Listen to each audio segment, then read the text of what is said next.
I'd like to show you why knowing your why is the start of your journey. Without a strong why, it can be so difficult to reach your maximum potential. My name is Dr. Jason Balara, and every week I meet with real estate investors and mindset specialists that are taking action in order to build a life according to their own terms. We will break down what drives successful people and allows them to achieve at such a high level. If you are a professional wanting to break through, or simply someone that wants to hear an inspiring story, the Know Your Why podcast is made for you.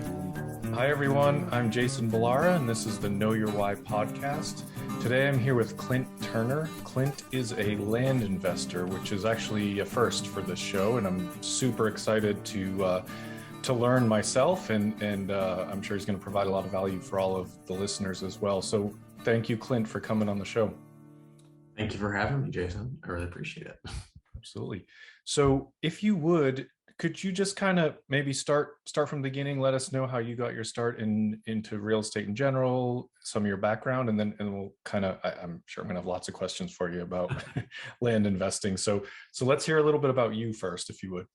Yeah, sure. I was listening to the intro to your podcast, like as I was getting ready to hop on here, and I love just the theme of it, of like knowing your why. That's a big thing we talk about, is like, I feel like everything stems from vision. So just props to that. I liked your intros. Good. Thank you. Appreciate that. No, yeah, I'm 27. I graduated college 7 years ago, something to that effect. I went through, got an engineering degree, kind of followed the path of what my parents wanted me to do, and all those things.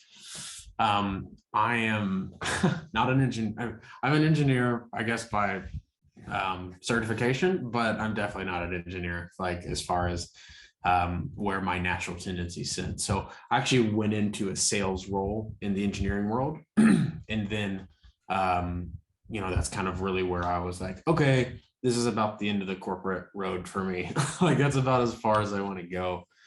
I've always been very entrepreneurial, the kind of classic story of the, selling things and flipping things as a kid. I actually, I used to fix iPhones. Like when they first came out, they were a lot easier to take apart and fix when people would break their screens and stuff. So all the way through high school, I would like fix everyone's phones. So it's like always been very entrepreneurial. I came out and I moved to Austin. I went to school in Oklahoma, moved here, and that's when I was, in the thick of it with engineering sales, which, definitely taught a lot, but was not my final stop. So I started looking into, okay, how can I, become financially free? How can I make money? All the things. And I actually started placing ATMs in places that didn't have ATMs. That was my first real business that I think gave me some sort of traction. And I was doing that for a while, and it was really hard for me to get my why or my vision around placing ATMs. And just on a random podcast at one point, I'd heard about land, and I thought it was really, really interesting how they were describing it. And so I bought a course and I followed the steps, and all of a sudden I had done this deal where I probably spent around $300 in expenses to find the deal. And I acquired the property. It was a 5-acre property in kind of the middle of Colorado, about 2.5, 3 hours from Denver. And it's 5-acre property. I paid $900 for it. No utilities. 900? Yeah, 900, like 900. Okay. I want to make sure I heard that. Go ahead. There's a ton of these like paper subdivisions where somebody took thousands of acres or hundreds of acres or whatever, and just cut it into these little blocks and sold them off 50, 100 years ago, whatever it is, before there was maybe a little more oversight on it. So there's all this inventory out there. Anyway, that course I took points you towards those. And so I bought a property for $900. And another $300 probably in marketing for it. And I sold that property for $1,500 down. So I got $1,500 back. And then I was getting $250 a month for 5 years. And with land, when you sell a land note, I'm not a big believer in the passive income world. Like it takes a lot of active income to really generate passive income. Sure. But it's the closest thing there is. The passive income is like you sell this note and now somebody's paying you X amount for however long. And I was just like baffled by it, because one of my ATMs might have made like $90, $80 a month, sometimes a couple hundred. But this one was generating 250 a month, like clockwork, no expenses, didn't have to do, like, it was all paid back. And the switch just kind of flipped for me then. And since then, I've just run and done all sorts of different land deals and kind of brought me to where we are now. That's really cool. I mean, like I said, I knew I was going to have a lot of questions, but now I have even more questions. I want to ask you first a little bit about the ATM thing. Like ATM investing, land deals, these aren't the normal things, or like quote unquote normal, right? They're, people talk about real estate in general as sort of a non-traditional investment, which I feel like seems like a weird name for it. But I do think you could probably point to ATM or land sales, land deals as truly non-traditional, or just not what people think of, at least first. But you started with ATM. How did you get introduced to that? The ATMs, again, it's just like when you're in that mindset of like, holy cow, I just know I need to get out of this job, right? For some people, it's kind of, and I don't know how to describe this. Like some people just treat that urge and just kind of let it sit in them, and not, like, for me, I was young, I wasn't married, anything at the time.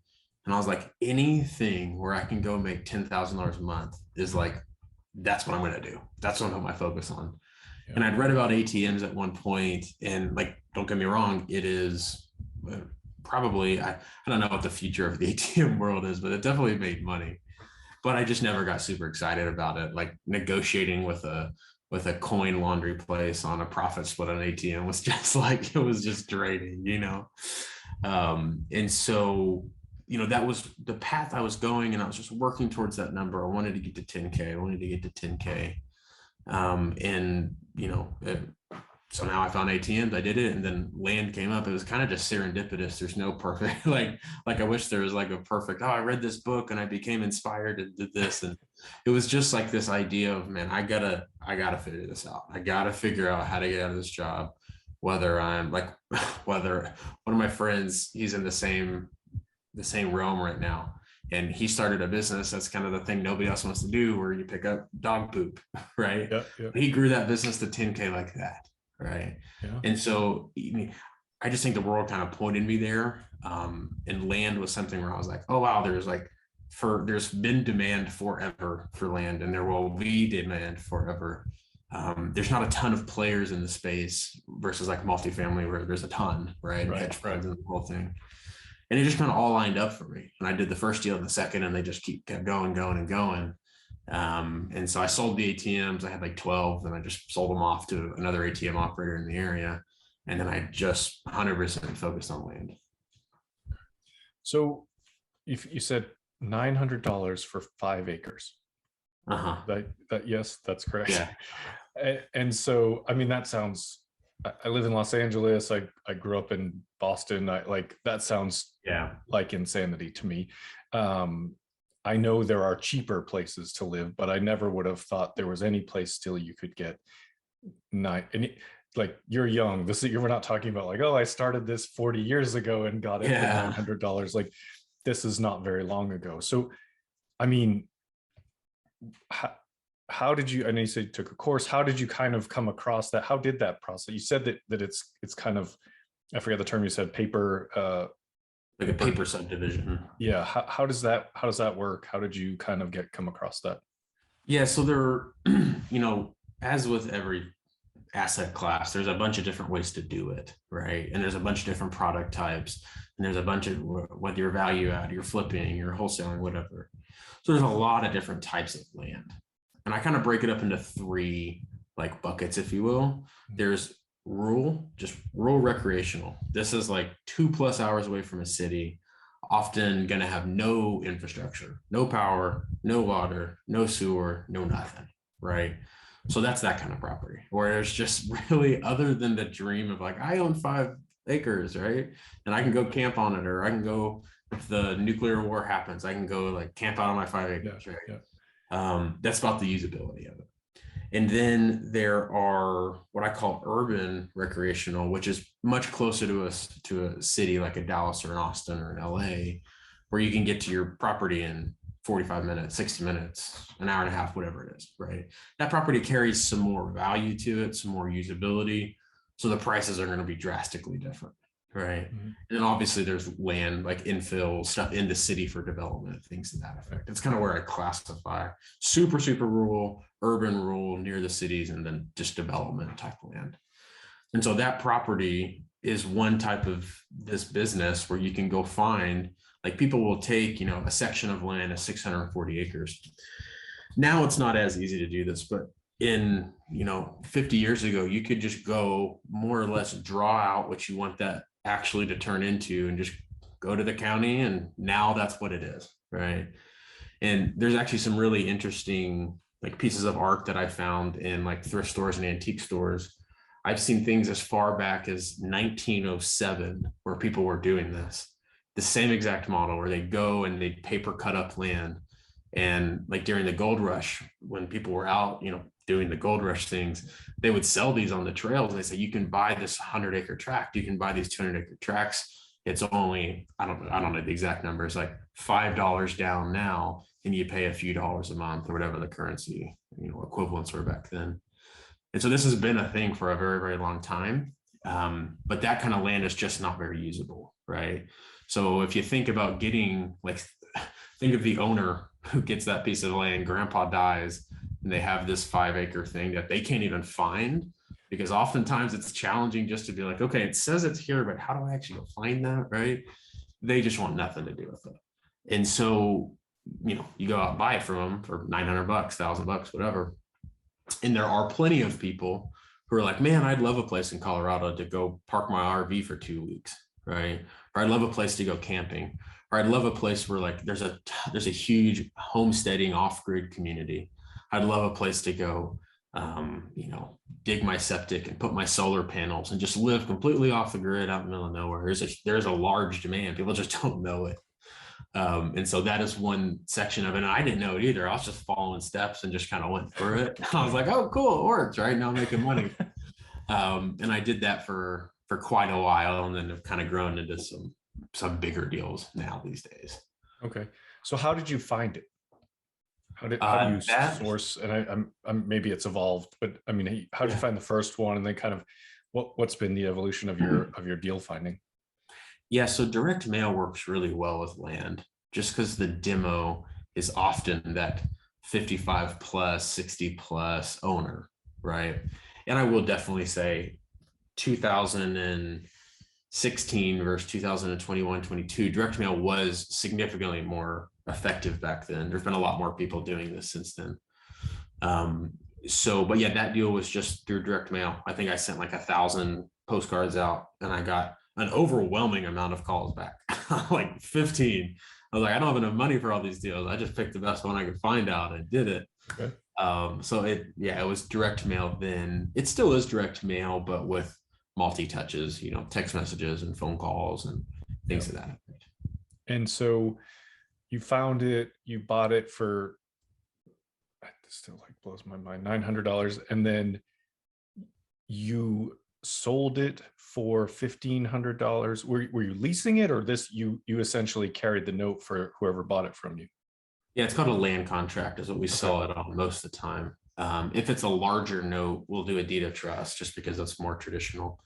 But a land contract means the deed stays in my name, right?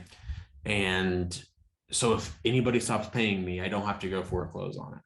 They've just simply violated a contract, right? Okay. And they no longer have an interest in it. So we sell it on a land contract. They pay you the down payment, and then you set them up on a monthly payment service.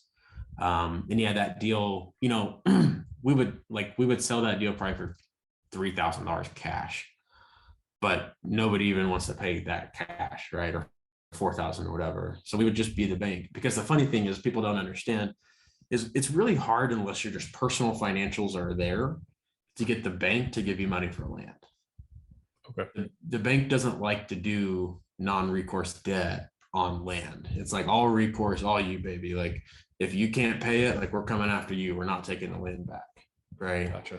And so that eliminates a massive buyer pool with bad credit, with no money, whatever the case may be. Yeah. And so it gives us the chance to say, hey, if I was going to sell that property for 4,000, but you can just give me 1,500 down and I'll carry the 250 bucks a month. So now I end up making, 12 or 13,000 on it over time. And it's just cash flow that comes in. Okay. Did you have to do anything to the land, or you just straight up, it sat there, you essentially moved it on to someone else? Yeah, exactly. We've done like 600 deals now, and I have gone to about 15 of them. And that's only because in the last couple of years, we've gotten into some bigger developments. And so I go visit those and I look at those. But all of the flips, I live in Austin. The first area I was doing this was Colorado. So I definitely did not drive to Colorado for this $900 clunker. You know what I mean? So yeah, we rarely do anything, rarely step on it, rarely value add. Now there is a whole section, a whole niche that is that, but for that kind now. Okay. So you're not going in there and sort of prepping them for people to build on. You're just, here's this piece of land I bought. Here's what I'll sell it to you for. And did you, when you buy them, you said you're sort of tracking down the deals with direct mail. Are you then marketing them, or there are people kind of just also looking for deals and they come find you? Yeah, I'm not gonna lie and say it's like I was looking at land deals this morning and a storage deal came in, and I was like, holy cow, that's a rock star storage deal. And I was like hoping that it had somehow not hit the right marketing channels that I could call and maybe pick it up. And I called her and it was already like under contract. And so it's not like that kind of deal where it's like, even if you mess up where you posted, it's just going to have insane demand. It's a lot less people that really want that piece of rare, for the most part, unusable land in the middle of nowhere, right? That's really what these things are. Non-maintained dirt roads, just 5 acre square. You don't really even know which 5 acres is yours, honestly. You just GPS and hope. So for those, not as much. So you said you've moved on to sort of bigger deals. Tell me about that. Like what your evolution was. That sounds like the first one was, sounds like almost free. It's like basically free money. But then I'm sure as the deals get bigger, it's a little bit harder of a story, and there's a lot more involved. So maybe talk to us about that. What has been the kind of process? Yeah. So I did a lot. Again, I was young and it was the first thing that I was like clicking and money was coming into my account. And then within 12, I quit my job in 9 months. And then I quickly realized, oops, I don't think I should have quit my job yet. And I went and got a job for 6 months, and then I haven't worked since then. But I haven't worked for somebody else. That is, I've worked quite a bit. So yeah, it kind of evolved into bigger stuff. That's what worked at the time. And I was young and dumb and just like refused to adapt, like to change, to do anything. I was like, this works. I'm just going to maximize it. And so we did that for a few years and built that portfolio up to where it would pay us, it still does to this day pay. It really depends on the month, on who pays, who doesn't, who pays extra, because we're a bank at the end of the day. It's like you owe us 10 grand. Sometimes people will pay an extra 1,000 or 2,000 or whatever. So we do like 40 to 60 grand a month on that portfolio. That took me 3 years to build. But one thing I was seeing from that is like, okay, I quit my job. I had a little bit of income coming in, but past that, the mechanics, the financials of it kind of prevented you from, let's say scaling to a few $1 million, right? Because I tell those people all the time, those kind of land notes are just a high yield savings account. It's a massive yielding savings account, almost infinity sometimes if you get all your money back up front. But savings accounts are slow, right? And so when you're making 30K a month, but there's all these moving parts and deeds and filing and title companies and closing, that starts to go quick with marketing dollars and with team and with all that kind of stuff. And so I saw as I was scaling, I was like, well, this is going to be a lot harder model to scale, right? Scaling, making a few $100 here, a few $100 here, the notes. Don't get me wrong, I'm very happy I did it. It got me to where I am. But I kind of just went on an exploration at some point of like, okay, what are other people doing? What else is out there? And I just quickly learned that for the same reason that somebody doesn't have, like, you have to kind of separate Like if you're calling, say you're cold calling to flip a house, find a house to flip or something like that. Well, somebody has a real attachment because they either live in that house. There's just a lot more attachment, like emotional attachment. Yeah, sure. With a piece of land, or you can say the same thing about apartments or storage or whatever, right? There's just a lot of attachment to that asset, like emotional. When you're talking about land, like sometimes the stuff just gets passed down and people just don't care, don't give a flying flip about it, right? And so you can do the same thing in a lot of different levels of this market. You can find a property that's worth 200,000 and a seller just literally doesn't care about it. And a few years ago, a realtor told him that's worth 110 grand, and you call them and they want 110, and you can go sell it for 200, and boom, you buy it, you close it, you make 100 grand, right? Or somewhere in there. So I found that it's like I can do this same mechanic with just extra zeros on the end. And there's less deals, there's more marketing, it's a little more of a pain. The small deals are easy, man. Like anybody can get in and crank out 10 of those a month with just some caffeine, really.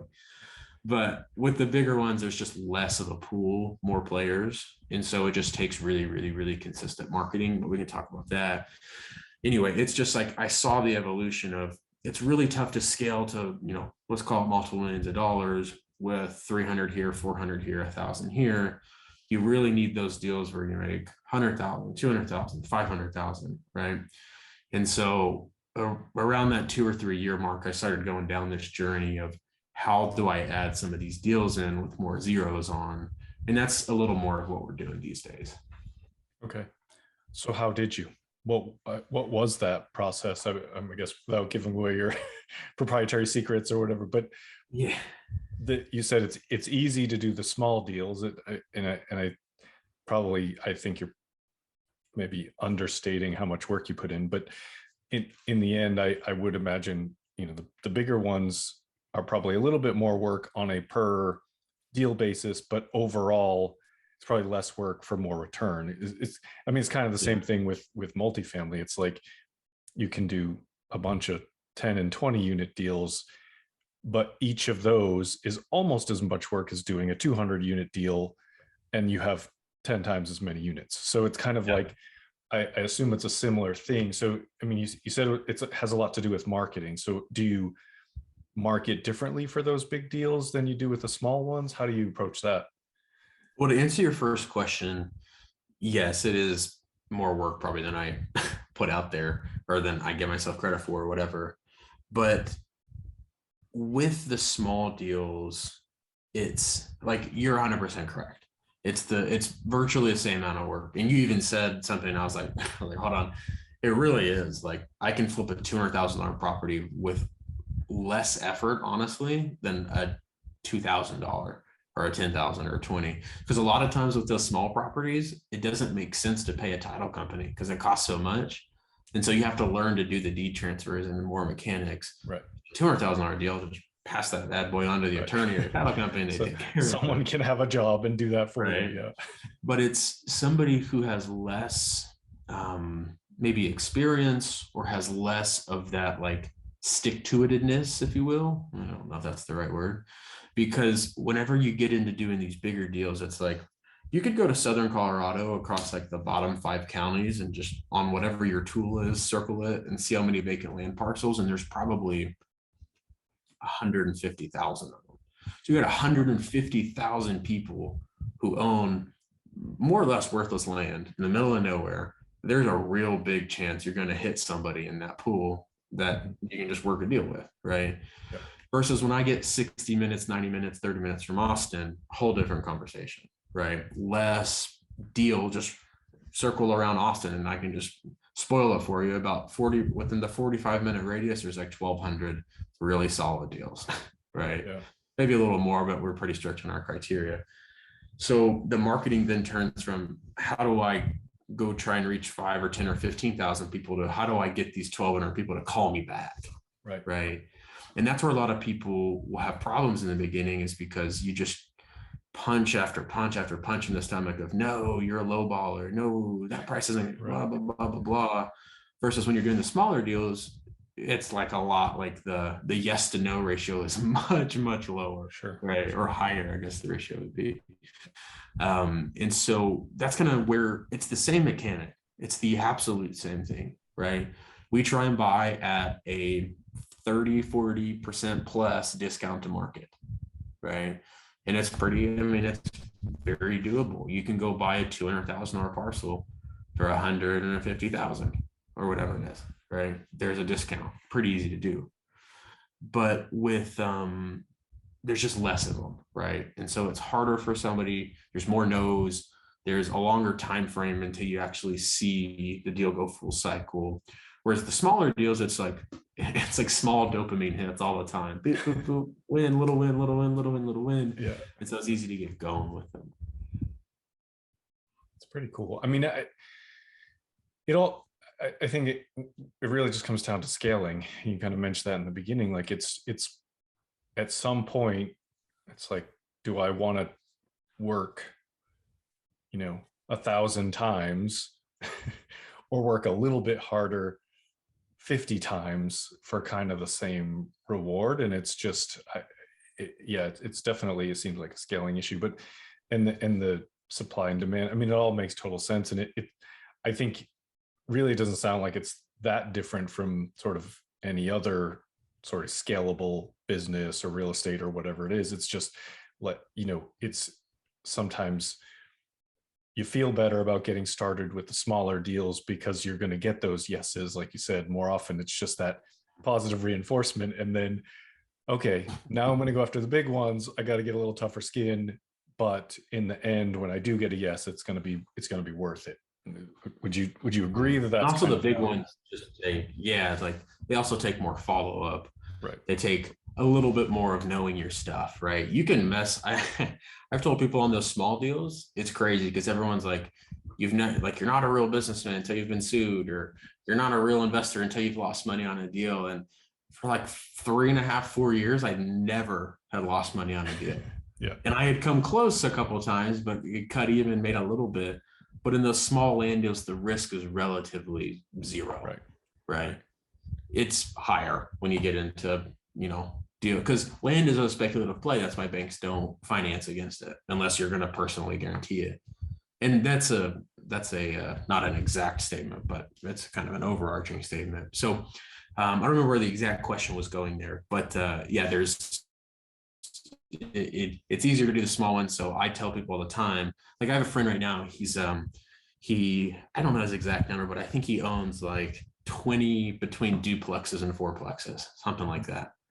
And I was on a skiing trip with him a couple of weeks ago, and he's like, yeah, I'm selling every single one of them this year and just going to bigger deals, right? Because he's got one storage deal that's made half of that portfolio, the same amount, half that, right. And, that kind of deal. So it's just your evolution.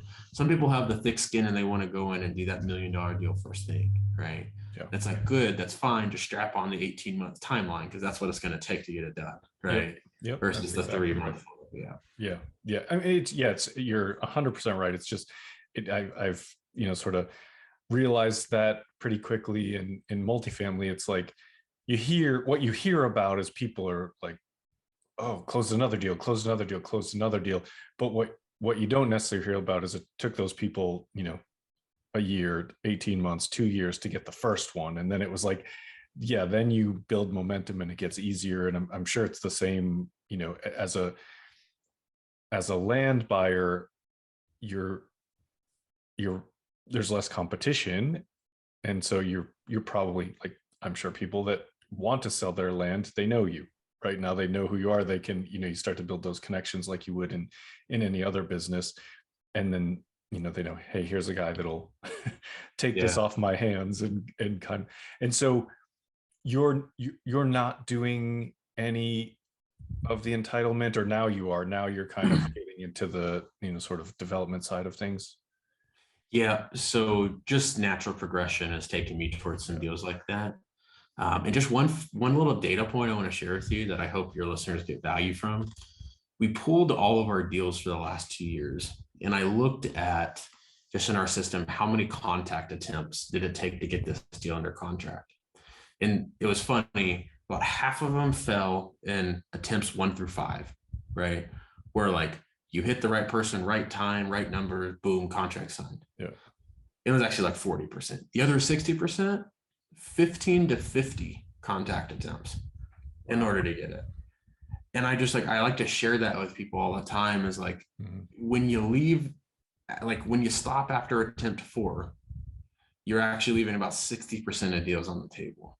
And so that's a huge thing that I teach and talk about is like, dude, like I can tell you if you've been doing any sort of real estate investing for call it 18 months, 12 months, there's at least one, probably more deals sitting in your, we call it back burner it's like when a deal goes quiet, right? Yep. Guarantee if you pull those out and work follow up on, there's another deal or two in there. So anyway, just a little interesting point I thought I'd tell you. Yeah, going into the bigger deals just kind of happened, honestly. There's the saying, I'm sure you've heard it, it's like buy land, they're not making any more of it. I want to come up with this marketing spin that you can actually create more land that people don't get is because like, say you're in Austin, right? Because that's where I live. So I know the numbers pretty well. Within 60 minutes of Austin, and it gets higher as you get closer, but say within 60-minute drive, land's going to cost you probably at a minimum 20,000 an acre, probably closer to like 25,000 an acre. Okay. And so if you look and you see all these 100, 200, 500 acre tracts, well, like you're looking at a minimum $2.5 million to buy that property. And again, the bank's not going to finance it based on the asset because it's going to appraise way lower than what it's actually trading at. And so the bank's not going to finance it. It's going to be recourse. And so a lot of people aren't going to want to buy it, or they just physically don't have $2.5 million to go buy that property. Well, what we'll do is we'll go out and find those and we will cut them up simply, right? And we will actually create that inventory that people can afford. You can afford 10 acres at 30,000 an acre. That's 300,000. Whether I finance it or the bank finances it, whoever, if you're in a medium high income bracket, you can definitely afford that. The 300 versus 3 million is a huge spread. Yeah. Right. Yeah. So I did my first deal. We bought a property near Austin. We paid, it was like 13,000 an acre is what we got it for. Found it off market. Like, I think there was 14 or 19 heirs or something. It was kind of like crazy. Big family trust. We had to get everybody on board. Yeah. And we did, and they all signed and boom, on the way. So we bought that property for like 1.3. It had a lot of existing road frontage. We don't ever pave. So like the value adds we will do are mostly paper, like rezoning, replatting, subdividing. We call it a minor land split, is where you get to bypass all of the regulations that subdivisions require. Right. So like in Texas, for example, you can take 100 acres, and as long as each parcel is 10 acres or larger and you're outside of city limits, you can just basically, with no stamps of approval, just get that thing cut up into whatever size, 10 acres plus. I can just hand it to the county. Here's the new survey. Here's the 10 new lots. And there's no like county commissioner telling you like, yes, no, rezone this, that. It's like, no, it's just done. And that changes state by state. Yeah. But so in Texas, I'm sure that wouldn't be the case in California. Oh, no, I'm sure there'd be some far higher level of regulation on that. Yeah, I don't do any deals. Makes sense in Texas. Yeah. There's like this whole, you have to get this like some super niche insurance policy and demonstrate like 2 years of professionalism in the space before they'll give you a license to like electronically file something. It's crazy. Yeah. Whereas in Texas, I could just like pay someone pay $100 and now I can file anything I want in any county. Yeah. It's crazy. But so yeah, we got into those. We bought that deal for about 13,000 an acre, 100 acres. And again, the development is very light. So just legal work, surveys, that kind of stuff, 50,000. Then we put about 100,000 into clearing one easement right away so we could get more lots.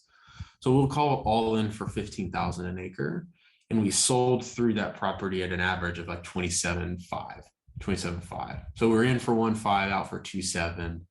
And what we did is we just bought an asset that wasn't really available for a lot of people to afford, broke it down, created that inventory. No, it's not brand new land, but That's what Right. I'll figure out how to market that someday, right? It's a new type of inventory. You're creating what the market can absorb. And I did one of those deals, and I was a partner in it. Like I didn't have all the money to do it, but still I made like $400,000-500,000. So I was like, oh, that's like what I made like the last year doing this other, like I got to do more of these. Right. And so then it's kind of grown from there. And we do a lot of that kind of stuff now. Yeah. It makes me think of a stock split. Like Google's about to do a stock split, right? And it's like $1,000-1,200 a share. They're going 20-1. Like all of a sudden people are going to be like, yes, I can afford to buy Google stock, even though it's worth exactly the same amount in terms of the value of the company. It's just now you have accessibility to people that originally could. I mean, I'm buying some Google stock. I didn't buy any before. It's just like, even just that perception of here's this more affordable land supposedly, but it's like they're actually paying more for it than they would have had they bought the 100 acres. So no, I mean, it's a fantastic strategy. It makes total sense. It's very cool. Have you gotten into building anything on it, or you're more still just kind of splitting that out for developers or people looking to build lots or build houses? No, man, I just don't like dealing with people that much. so no, we haven't. There's a couple properties that I've eyed. There's actually one that I bought and I just kept for myself because it's a great site for storage or like a fourplex kind of development kind of deal. Yeah. So there's sometimes I come across those, and like I'm going through trying to get a personal mortgage right now for a house, which is, it's crazy. I can go to the bank and they'll give me $2 million for land like that, but I can't get a freaking $500,000 mortgage. Yeah, it's actually harder. I know, it's insane. Like we're digging way into the books. I'm like, wow, I didn't know we needed to do that anyway. Where I was going with that was, no, we haven't built anything yet. I do, like, storage is where I'm dumping a lot of the cash I make, because land, it sounds all rosy and perfect right now. One thing land does not give you is any sort of depreciation. You're like pretty much short-term cap gains on just about everything you do. And there's some fancy ways to do it to get that down, but there's no depreciation, right? And so that's the downside of it. If I make $3 million in land this year, well, unless I have $3 million in deductions from something else, like I'm paying tax on that, right? Yeah. So that's the unsexy side of it. So no, we haven't built, but definitely like a vertical that we're exploring. Yeah, no, that's a great point. I think it's very valuable for people to understand. I'm sure people would hear this and they're like, this is a great way for me to invest in real estate. And it is. Like, there's a lot of great ways to invest in real estate, not to discourage or say there's anything.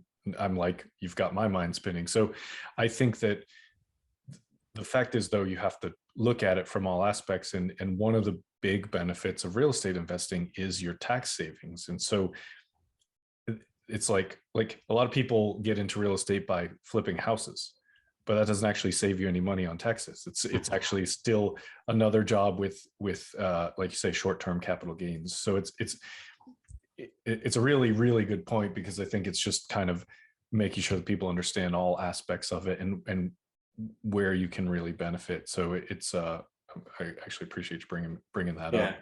Because like even in multifamily or storage, or even if you're just buying residential rentals, every single one of them, even land, have a active and a passive component, right? Like I have a lot of friends and I love them. I don't know if they'll listen to this or not, but they go around and they syndicate a lot of these apartment deals. Yeah. And I'm like, that's great, but that's active, right? That is active income. It's the same thing as me going and doing a land deal, me going and flipping a house. Yep. It is active. You're taking fees. You're getting small percentages of the management side of it. Yeah, for sure. Right. So like there's a lot of active or wholesaling in house. Like each niche has its active. For my investors, right, since I can't offer depreciation, like you can go raise money for an apartment deal and probably give like a 7 or 8% pref, and like that's pretty standard, right? For me, I got to give like 15+% to get somebody like, oh, what's this guy doing, right? Because I can't be like, and you get to write it all off, right?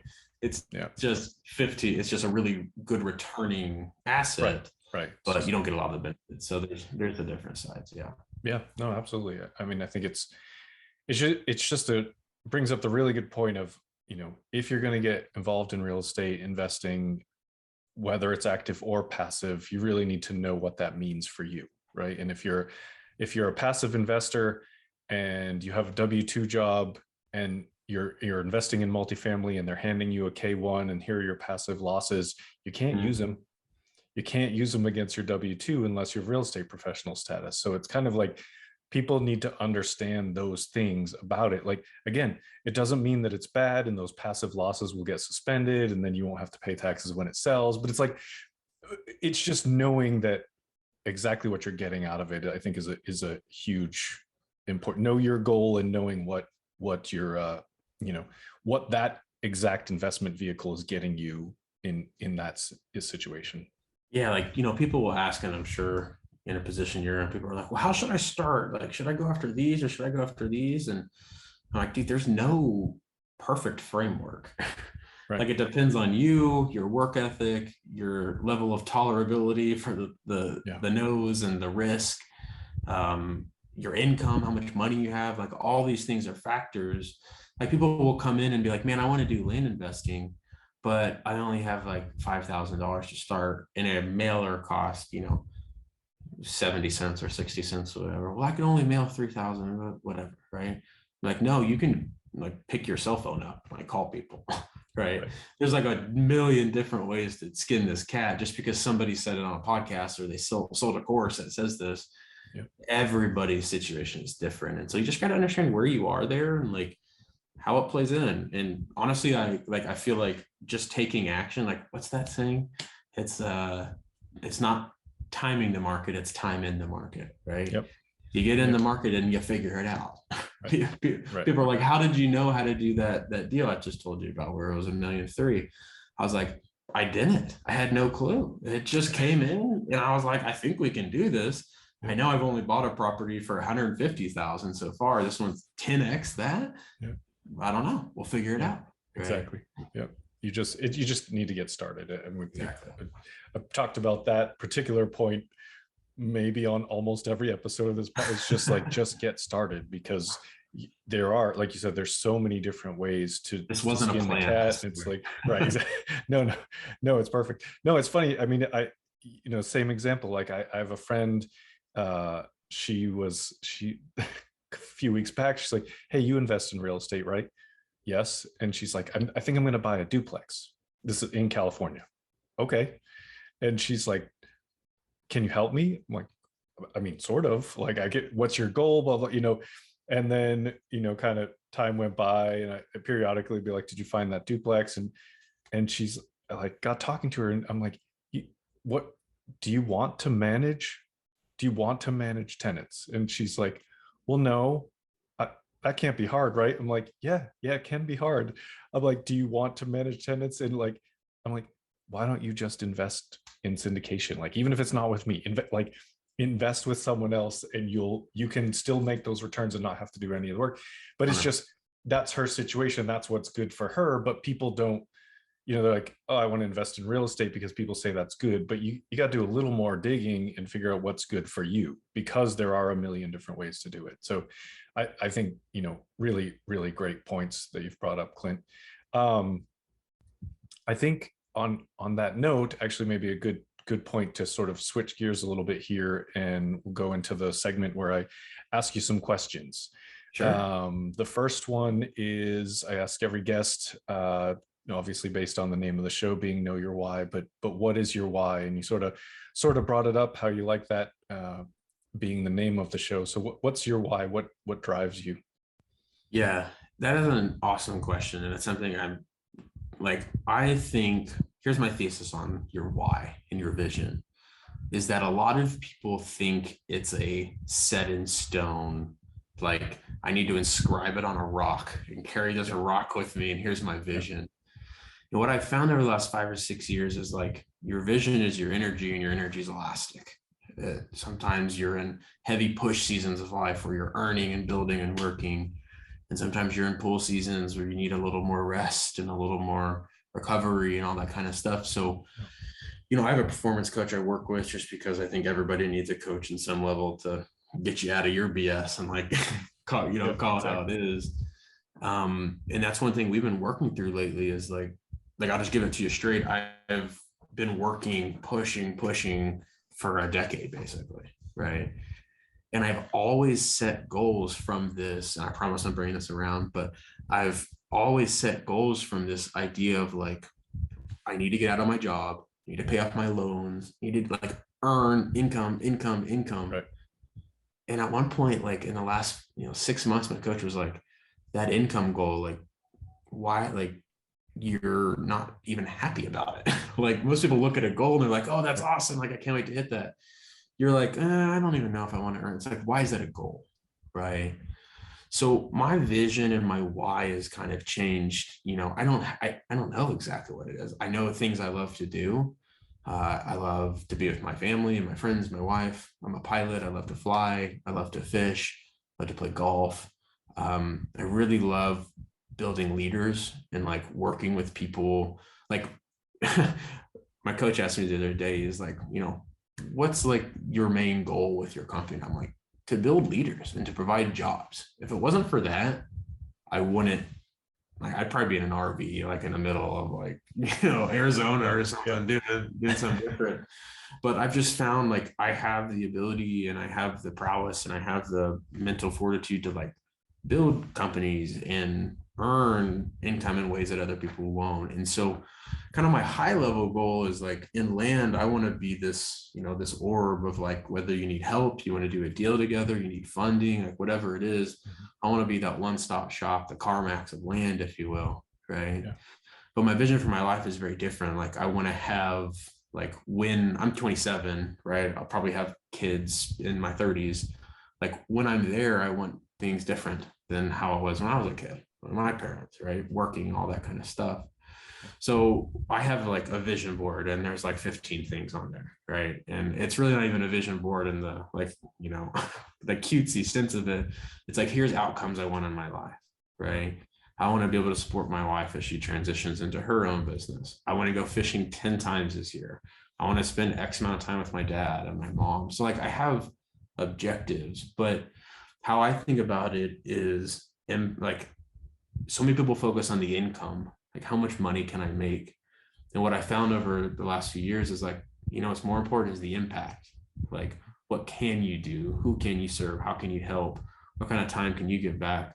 So really, like, I want to live on my own terms, right? That's why this whole thing started.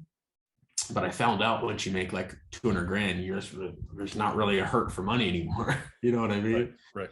And so things start becoming a lot more introspective. And it's really, man, I just want to I want to create jobs. I want to help people grow and learn and earn. And I try not to keep it super like rigid. Like, what is my why, right?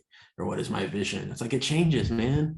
Like, a year ago, I wanted to build a $50 million land investing business. And like this year, I'm like, I want to do 6 great deals, 6 great deals with big spreads on them. So it kind of changes.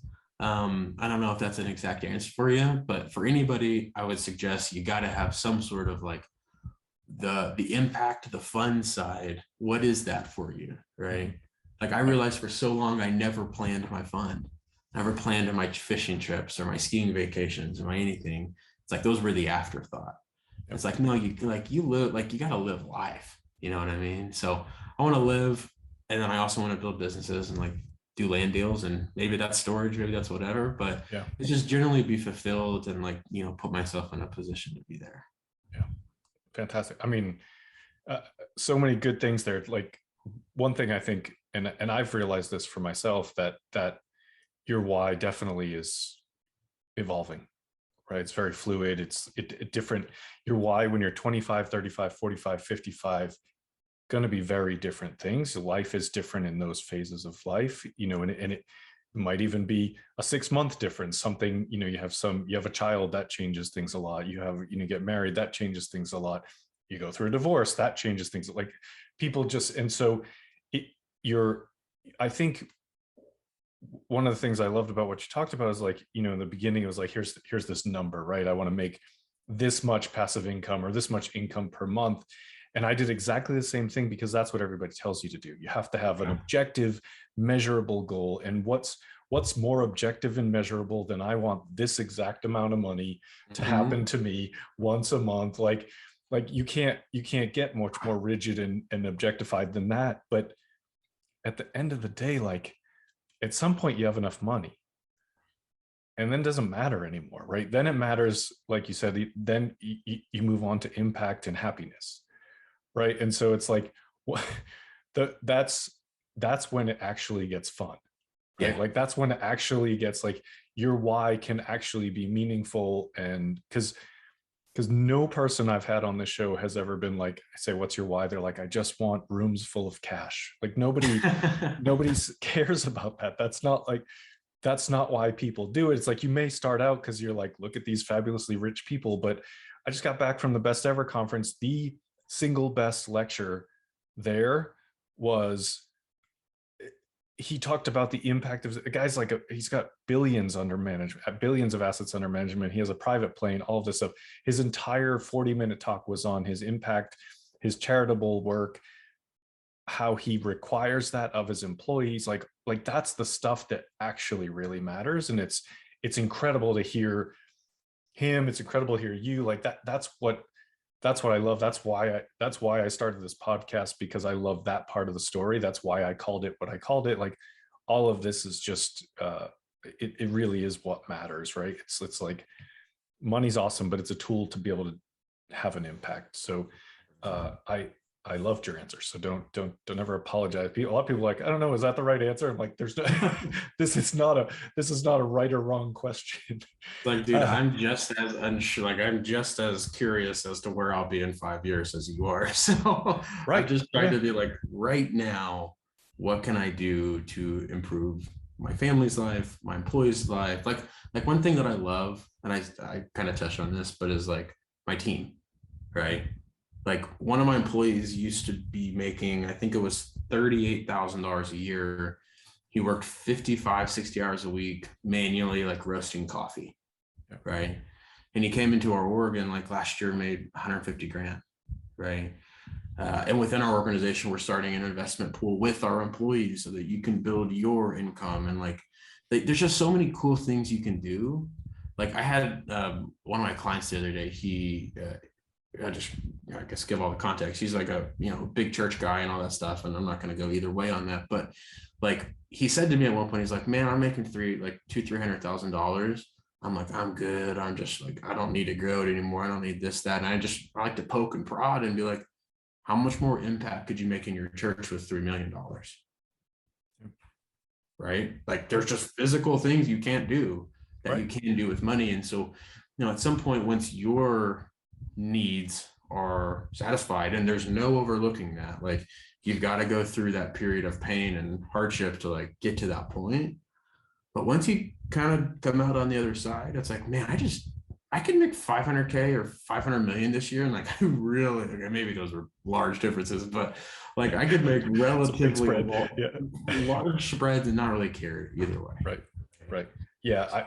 I totally agree. I think, I mean, it's exciting when you start to be able to look at what, like when I'm hiring people, I really want them to be a part of the business and the growth of the business. I don't want to just, it's like, people often like, this is how much I want to make an hour. Like, okay, sure. I don't even care about that. Like, that's not the point. Like the point is, are you excited to grow the business and be, get to the point where you don't have an hourly wage, you're impacting so much that you're part of the business creates value and you get compensated for it. So all really cool. And I agree 100%.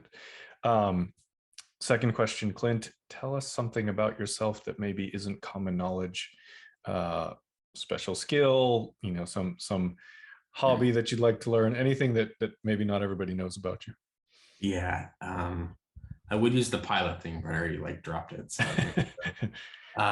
When I was in college, I was a semi-professional Texas Hold'em poker player. Wow. I traveled to tournaments. I followed the World Series of Poker around. When I was a sophomore in college or junior, one of the two, I cashed like a $58,000 from a poker event. And That's it was awesome. just like, oh, like this guy's rich and all this. And the Yeah. truth is, poker is literally just as much of a grind as everything else. It's like most of the time you sit at your table and there's just specific, because you're not playing the house, you're playing other people when you're playing Texas Right. Hold'em. So there's actual strategy that can make you profitable, but it's so unsexy. It's like that strategy means you sit at a table for 6 hours, and if you do it right, you'll grind out like $50 an hour. Right. Yeah. And I learned how to play cards when I was on the golf team in high school, and I literally paid my way through college just by playing poker.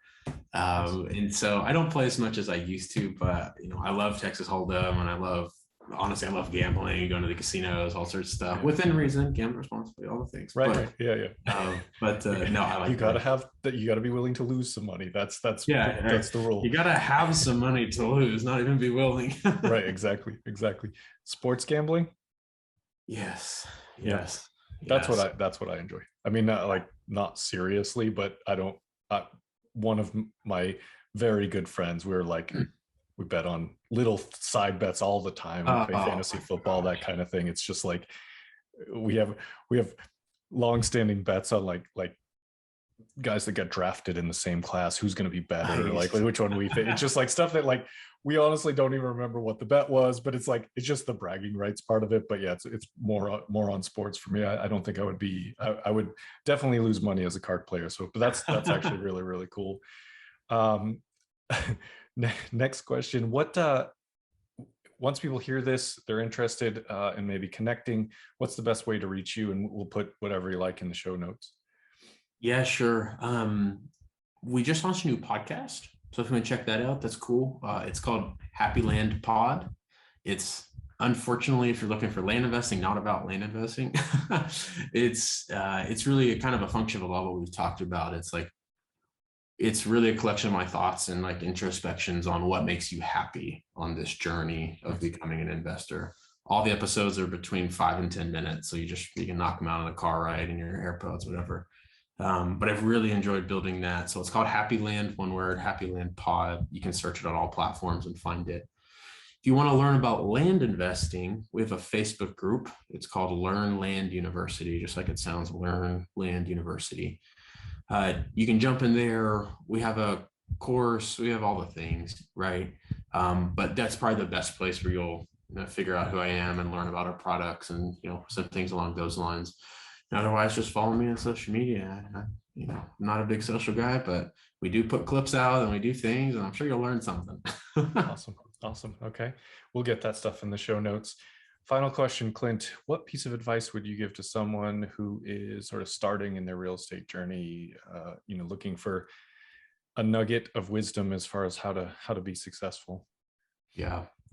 It's the unsexy, like one of my online business coaches would be like, you need to tell them that they can make 100 grand. And then it's like, nope, that's not my answer. It's like, adjust your timeline, adjust your time horizon, right? I tried to, like we talked at the beginning, I tried to rush out of my job as fast as humanly possible. And if I just had good guidance, the right people in front of me telling me the right things, I would have probably hit, let's just call it a level of wealth or wherever I'm at right now, probably in half the time. Like literally I've looked at it, I could probably do it in half the time. But I was had to show it to everybody, like everyone at work knew I was investor, this and that. And it's like your time horizon needs to be so much longer.